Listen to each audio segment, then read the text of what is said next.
I welcome you all my dear students to my channel engineers study. आज हम पढ़ने वाले हैं ट्रेजर्स ऑफ इंग्लिश क्लास 8 की जो बुक है यूनिट 2 हार्मनी का जो सेक्शन 3 है 9 गोल्ड मेडल्स। ये एक बहुत ही प्यारी सी पोएम है गाइस, जो मैंने एक्सप्लेन कर दी है। आज हम सारे के सारे क्वेश्चन आंसर और जो भी ग्रामर पोर्शन दिया हुआ है इसमें वो सारा का सारा डिस्कस करने वाले हैं। ठीक है गाइस, तो चलो बढ़ते हैं अगले पेज पे। तो देखिए पहला क्वेश्चन यहाँ पर क्या दिया हुआ है, देखिए देखिए guys, what do the words gold, silver and bronze signify.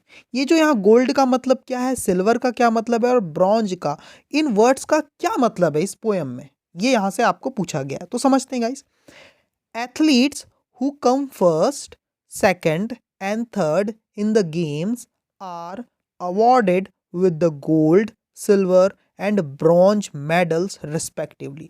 तो यहाँ पर जो कहा गया है ना गोल्ड, सिल्वर और ब्रॉन्ज, ये मेडल्स को कहा गया है। और ये मेडल क्या किया जाता है, जो फर्स्ट पोजीशन पे आता है उसको गोल्ड मेडल दिया जाता है, जो सेकंड में आता है उसे सिल्वर और थर्ड वाले को ब्रॉन्ज मेडल दिया जाता है। रेस्पेक्टिवली का मतलब क्या है, इसी क्रम में, है ना। ठीक है, फर्स्ट वाले को गोल्ड, सेकंड वाले को सिल्वर और थर्ड वाले को ब्रॉन्ज मेडल। तो ये चीज है गाइस। अगला क्वेश्चन देख लेते हैं। यहाँ क्या पूछा है क्वेश्चन नंबर 2 में, व्हाई डिड द क्या है, spectators gather around the old field.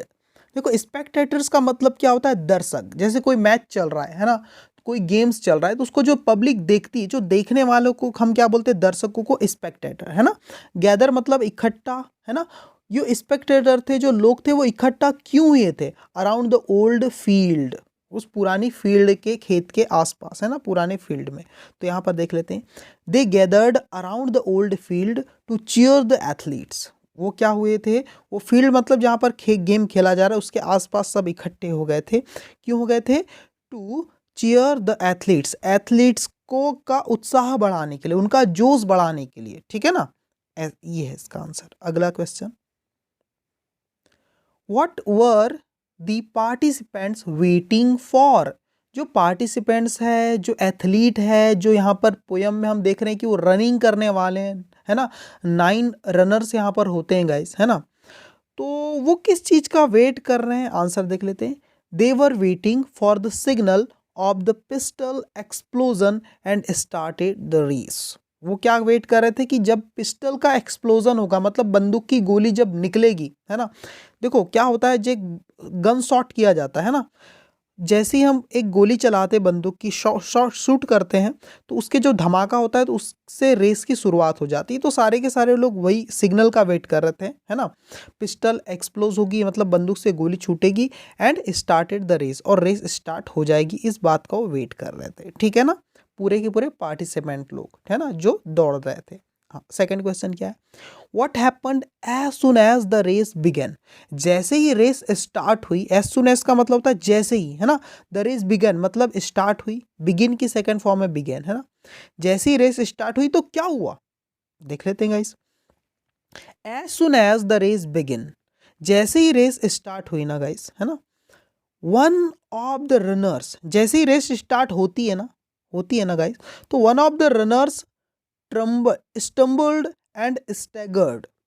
जैसे ही रेस स्टार्ट हुई, यहाँ पर बिगिन मत लिखना गाइस, है ना। यहाँ आप क्या लिखोगे, बिगैन लिखना, ये BEGAN लिखना। ठीक है, ये थोड़ा सा मिसप्रिंटिंग हो गई है।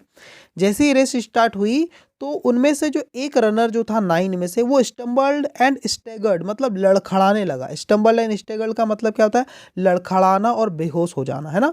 लॉस्ट हिज बैलेंस, और अपना बैलेंस भी खो दिया उसने, एंड फाइनली फेल डाउन, और अंततः नीचे गिर पड़ा। थोड़ा सा लड़खड़ाया, थोड़ा सा यानी अनकॉन्शियस हो गया, लॉस्ट हिज बैलेंस, अपना बैलेंस खो बैठा, और फाइनली नीचे गिर पड़ा उन 9 में से एक एथलीट जो था। ठीक है, बस आपको यहाँ क्या करना है, बिगिन नहीं लिखना, इसको BIGAN लिख देना है। ठीक है, ओके। आगे क्या है, fourth, he gave out a cry in frustration and anguish.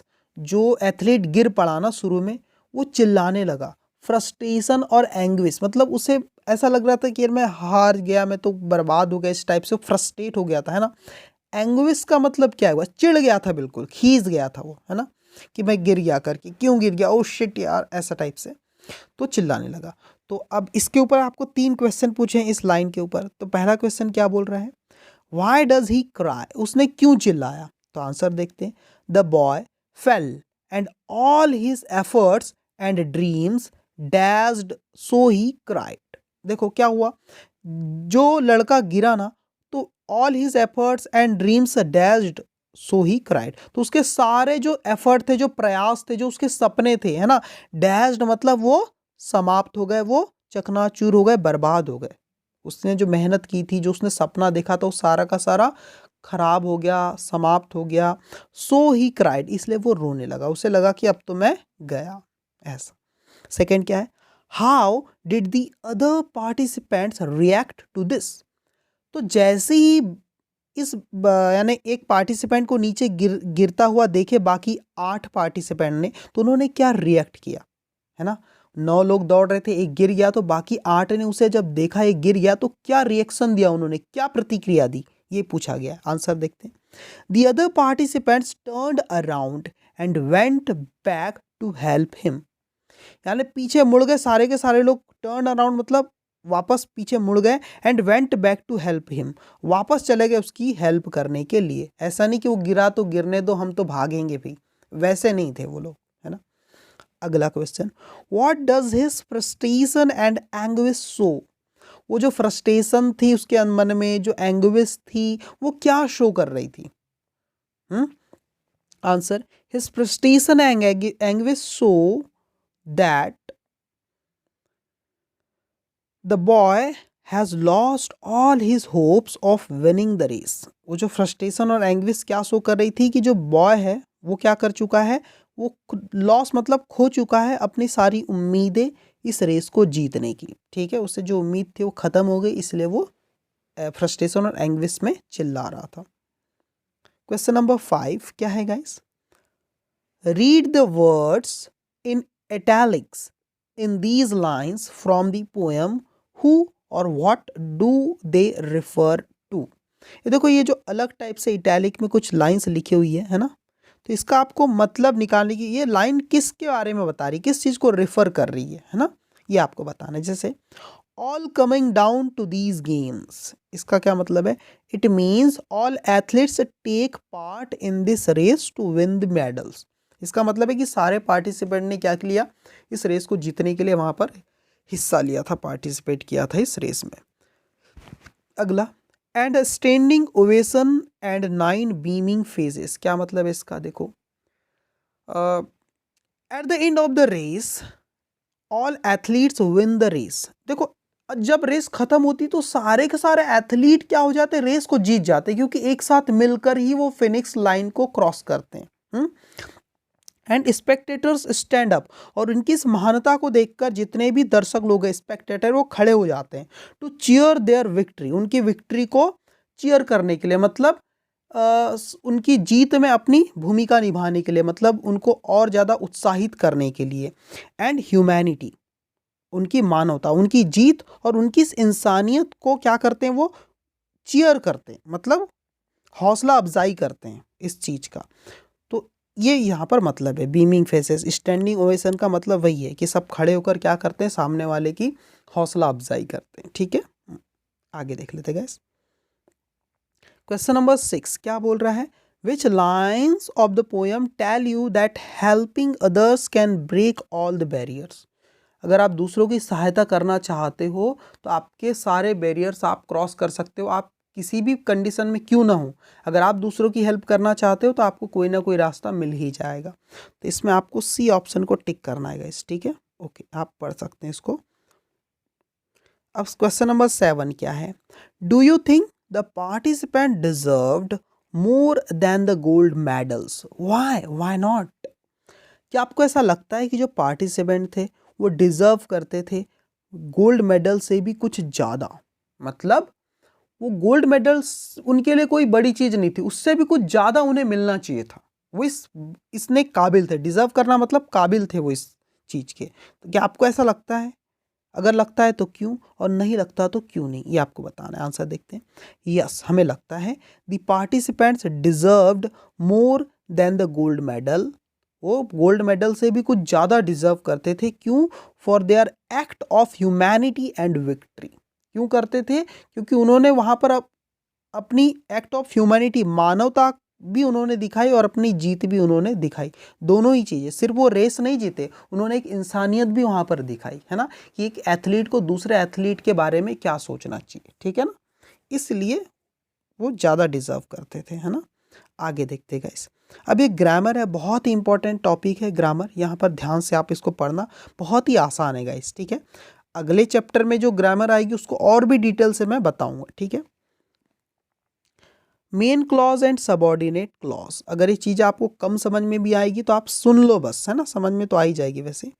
Main clause and subordinate clause, clause का मतलब क्या होता है गाइस, पहले ये समझते हैं ना।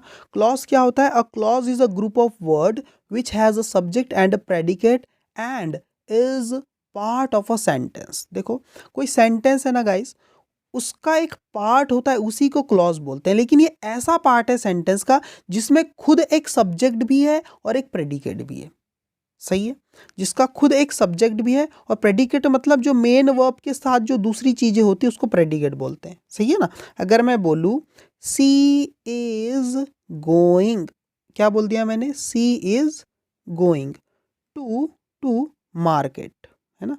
अगर मैंने यहाँ पर लिख दिया she is going to market, ये इस सेंटेंस खत्म कर दिया। तो यहाँ पर सब्जेक्ट कौन है जिसकी हम बात करते हैं सेंटेंस में, और जो शुरू में होता है जनरली उसको हम सब्जेक्ट बोलते हैं। तो शी यहाँ पर सब्जेक्ट है, सी की बात कर रहे हैं ना, किसी लड़की की बात कर रहे हैं, ये आपका सब्जेक्ट है। और बाकी जो मेन वर्ब, ये हेल्पिंग वर्ब, ये मेन वर्ब, और ये जो कुछ भी बचा हुआ हिस्सा, ये पूरा का पूरा आपका प्रेडिकेट कहलाता है, ठीक है। तो सब्जेक्ट और प्रेडिकेट, प्रेडिकेट में देखो वर्ब का होना जरूरी, वर्ब के बिना प्रेडिकेट नहीं बनता है ना, वर्ब बहुत जरूरी प्रेडिकेट के लिए, है ना। तो ये सब्जेक्ट हो गया और ये प्रेडिकेट हो गया, ये मिलके कंप्लीट सेंटेंस बन गया, ठीक है। लेकिन इसको मैं क्लॉज नहीं बोलूंगा, क्योंकि क्लॉज सेंटेंस नहीं होता, किसी सेंटेंस का एक हिस्सा होता है। ये तो कंप्लीट सेंटेंस खुद ही है, इंडिपेंडेंट सेंटेंस है, तो इसको मैं सेंटेंस बोलूंगा, क्लॉज नहीं बोलूंगा। लेकिन यही सेंटेंस अगर किसी दूसरे सेंटेंस का एक हिस्सा बनने की कोशिश कर जाए तब इसको मैं क्लॉज बोल दूंगा, देखना समझना। सॉरी गाइस, देख लेते हैं गाइस, है ना, क्या कुछ है। तो यहाँ हमने क्लॉज क्या होता है समझ गए, है ना। अब देखो there are mainly two types of clause, main clause and subordinate clause. दो टाइप के क्लॉज होते हैं, एक होता है मेन क्लॉज और एक होता है सबऑर्डिनेट क्लॉज, मतलब जो मेन क्लॉज नहीं होता है। कैसे समझेंगे भाई, मेन क्लॉज का मतलब ये होता है सेंटेंस का वो हिस्सा जो अपने आप में कंप्लीट होता है, और सबऑर्डिनेट क्या होता है, क्लॉज क्या होता है, सेंटेंस का वो हिस्सा जो अकेला कंप्लीट नहीं होता, उसको अलग से आप लिखोगे तो उसका मीनिंग अधूरा निकलेगा, है ना, वो टूटे हुए हुए किसी सेंटेंस का टूटा हुआ हिस्सा जैसे होता है। और ये मेन क्लॉज क्या होता है, अकेला भी अपने आप में कंप्लीट होता है, अभी समझ में आ जाएगा। नाम से स्पष्ट है, मेन क्लॉज मतलब मेन पार्ट है सेंटेंस का, है ना। देखो मेक कंप्लीट सेंस, ये जो मेन क्लॉज होता है ये क्या करता है, कंप्लीट सेंस देता है अपने आप में, and can stand on their own as a sentence, और अकेला एक सेंटेंस के जैसे भी काम करता है मेन क्लॉज, सही है। लेकिन जैसे कि आई एम अ ड्रीमर, मैंने बोल दिया आई एम अ ड्रीमर, तो ये सेंटेंस कंप्लीट है अपने आप में, ये मेन क्लॉज है। लेकिन अगर मैं ऐसा लिख दूं कोई सेंटेंस, सबऑर्डिनेट क्लॉज क्या होता है, do not make a complete sense on their own, subordinate clause अकेले के दम पे अपना कोई कंप्लीट मीनिंग नहीं देता है ना, they make sense only when they are attach to the main clause, जब वो मेन क्लॉज से जुड़ा होता है तभी सबऑर्डिनेट क्लॉज का कुछ मीनिंग निकलता है। अब समझ में आएगा आपको, जैसे सेंटेंस लिखा हुआ है पूरा का पूरा, देखो एक फुल स्टॉप लगाए ना, मतलब एक ही सेंटेंस है, समझे। जैसे आई वॉन्ट अ वर्ड, मैं एक दुनिया चाहता हूं, मुझे क्या चाहिए, एक दुनिया चाहिए, कैसी दुनिया चाहिए, विच हैज़ नो कंट्रीज, जिसमें कोई देश ना हो, पूरी दुनिया एक ही देश जैसी हो, जिसमें अलग अलग टाइप के देश ना हो, मैं ऐसी दुनिया चाहता हूँ। तो अब यहाँ मुझे मुझे एक चीज़ बताना, विच हैज़ नो कंट्रीज, ये जो पार्ट है सेंटेंस का, इसको मैं अलग से आपके सामने बोलूँ विच हैज़ नो कंट्रीज, तो आप कुछ भी नहीं समझ पाओगे, आप बोलोगे क्या बोल रही है ना। लेकिन अगर मैं इसको अकेले ऐसे ही बोलूँ तो आई वॉन्ट अ वर्ड, तो आप समझ जाओगे, आई वॉन्ट अ वर्ल्ड, वर्ल्ड मतलब दुनिया, मैं एक दुनिया चाहता हूँ, तो सही है। जिससे मैं बोल दूँ I want a book which has no title, मैं एक ऐसी बुक चाहता हूँ जिसका कोई नाम ही ना हो, टाइटल मतलब जिसका कोई शीर्षक ना हो, नाम ना हो। तो इस टाइप से चीज़ें हैं। ये जो हिस्सा है अपने आप में फ्री है, अकेला भी आप इसका मीनिंग निकाल सकते हो, लेकिन ये अपने आप में अधूरा है। देखो विच से, विच एक कंजंक्शन के जैसे काम कर रहा है, जोड़ रहा है दोनों सेंटेंस को, है ना। तो ये चीज़ है, ये एक ही सेंटेंस है और ये दो पार्ट है, ये एक पार्ट, ये एक पार्ट। और ये पार्ट क्या है आपका, सबऑर्डिनेट क्लॉज वाला पार्ट है, और ये जो है आपका ये क्या है, मेन क्लॉज है, मेन हिस्सा है सेंटेंस का, ठीक है। तो देखो ये सबऑर्डिनेट क्लॉज यहाँ पर कर क्या रहा है गाइस, ये सबऑर्डिनेट क्लॉज यहाँ पर क्या कर रहा है, अ वर्ड जो लिखा हुआ ना, अ वर्ल्ड, वर्ल्ड मतलब दुनिया, अ वर्ल्ड यानी इस दुनिया को क्वालिफाई करने की कोशिश कर रहा है, नाउन को क्वालिफाई करने की कोशिश कर रहा है। आई वॉन्ट टू वॉट, मैं क्या चाहता हूँ, एक दुनिया चाहता हूँ। कैसी दुनिया, दुनिया मतलब कोई चीज, उस दुनिया को क्वालिफाई कर रहा है, विच हैज़ नो कंट्रीज, मतलब दुनिया मतलब नाउन, और नाउन को जो चीज क्वालिफाई करती है उसको हम क्या बोलते हैं, एडजेक्टिव बोलते हैं ना गाइस, है ना, एडजेक्टिव बोलते हैं। तो ये एडजेक्टिव के जैसे काम करने वाला ग्रुप ऑफ वर्ड है, इसलिए इस क्लॉज को एडजेक्टिव क्लॉज भी कह सकते हो आप। आगे मैं पढ़ाऊंगा बहुत डिटेल में, ठीक है। विच से स्टार्ट हुआ है और एक क्लॉज ही है। क्यों है क्लॉज, क्योंकि इसमें देखो मेन वर्ब है, हैज, मेन वर्ब लिख दी, और सब्जेक्ट क्या है सर, विच ही इसका सब्जेक्ट है, विच ही सब्जेक्ट, क्योंकि विच किसको डिनोट कर रहा है, अ वर्ल्ड को। तो यहाँ पर विच का मतलब अ वर्ल्ड ही है, a world has no countries, यही कहीं ना कहीं इसका मतलब है, सही है। तो सब्जेक्ट विच है और मेन वर्ब आपकी हैज़ है, हैज़, सही है। तो ये क्लॉज है गाइस। अब बहुत ही आसान है, देखो क्या बोला है, identify the main clauses and subordinate clauses in the following sentences. सही, मेन क्लॉज क्या है, आपको ऐसे देखो, ऐसे ही करना है, ये ऐसा आपको ऐसा लिख के नीचे मेन क्लॉज, और सबऑर्डिनेट क्लॉज में ऐसा, जैसे यहाँ एग्जांपल में सॉल्व किया ऐसे ही आपको करना है, ठीक है। सारे सेंटेंस में मेन क्लॉज के नीचे अंडरलाइन करके मेन क्लॉज लिखना है, सबऑर्डिनेट क्लॉज के नीचे अंडरलाइन करके सबऑर्डिनेट क्लॉज लिखना है, ठीक है। जिसको identify the main clause and subordinate clause in the following sentences, देख लेते हैं।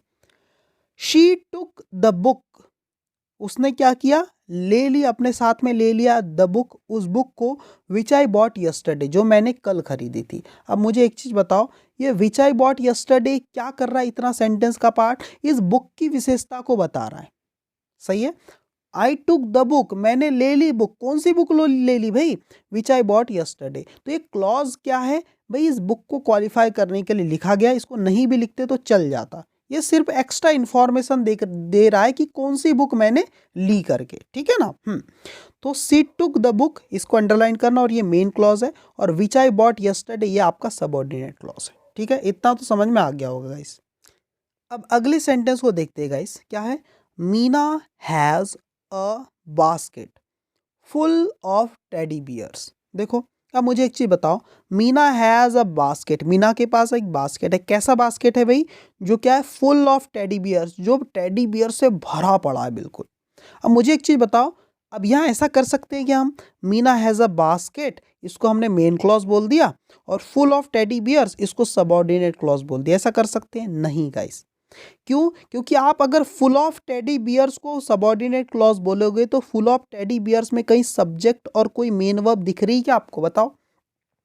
फुल ऑफ टेडी बियर्स, इसमें कहीं वर्ब दिख रही है क्या आपको, has, have, had, is, am, are, कुछ ऐसा कुछ दिख रहा है आपको, गो, ईट, रन, इस टाइप से नहीं दिख रहा है ना। हाँ, इसलिए इस सेंटेंस को ध्यान में रखना, कोई मेन क्लॉज और सबऑर्डिनेट क्लॉज में बांट ही नहीं सकते, ये पूरा का पूरा एक ही क्लॉज है, ये पूरा का पूरा मेन क्लॉज ही है, एक खुद ही एक सेंटेंस है, इसको आप पार्ट में बांट ही नहीं सकते, सही है। यहाँ दो क्लॉज है ही नहीं, तो कैसे आप मेन क्लॉज और सबऑर्डिनेट क्लॉज बोलोगे, एक ही क्लॉज है, सही है। तो इसमें कुछ करने की जरूरत नहीं है थर्ड वाले में, ठीक है। अगर करना भी है तो आप अंडरलाइन करके सीधे मेन क्लॉज ही लिख सकते हो अगर लिखना चाहो तो। वैसे इसको बांटना ही गलत होगा, क्योंकि मेन क्लॉज और सबऑर्डिनेट क्लॉज में हम कब बांटते हैं, जब सेंटेंस में दो क्लॉज तो हो कम से कम, यहाँ तो वैसा है ही नहीं, है ना। ओके, फिफ्थ में देखो क्या, फिर क्या है, नहीं थर्ड मैंने बता दी, क्यों, सेकंड बताना था, कोई बात नहीं, थर्ड हो गया, सेकंड देख लेते हैं।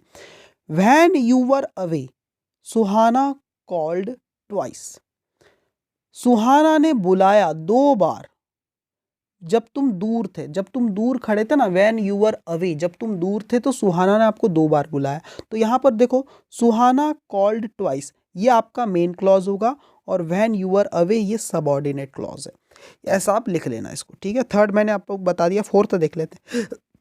I love the food which is made by my mother, मैं क्या करता हूँ, पसंद करता हूँ खाने को, कौन से खाने को, which is made by my mother. तो आपको कुछ नहीं करना है, क्या करना है, आई लव द फूड, ये आपका मेन क्लॉज है गाइस, और which is made by my mother ये आपका सबऑर्डिनेट क्लॉज है, ठीक है, आप कर लेना। 6 में क्या है, फिर 5th है, देखो मीता वोर द ड्रेस, मीता ने क्या किया, वियर की सेकेंड फॉर्म है वोर, पहना, द ड्रेस, कौन सा dress, which she got as a gift. तो आपको यहाँ पर क्या करना है, जो मीता वोर द ड्रेस जो लिखा है ये आपका क्या है भाई, ये आपका मेन क्लॉज है, और विच she got as a gift ये आपका सबऑर्डिनेट क्लॉज है, ठीक है। 6 नंबर में they played my favourite song at the party, इसको भी आप बांट नहीं सकते क्लॉज में, ये तो 6 नंबर का और 3rd नंबर के सेंटेंस को आपको कुछ भी नहीं करना, वहाँ कोई क्लॉज ही नहीं, दो दो क्लॉज होते तब आप मेन क्लॉज और सबऑर्डिनेट क्लॉज में बांटते, वहाँ तो 2 क्लॉज है ही नहीं, सही है, तो उनको कुछ भी नहीं करना है आपको। ओके ओके गाइज, इतना ही है। Thank you very much my dear student, अगर आपको पसंद आ रहा है तो कमेंट करके आप मुझे बताना वीडियो लेक्चर आपको कैसी लगी। Thank you very much.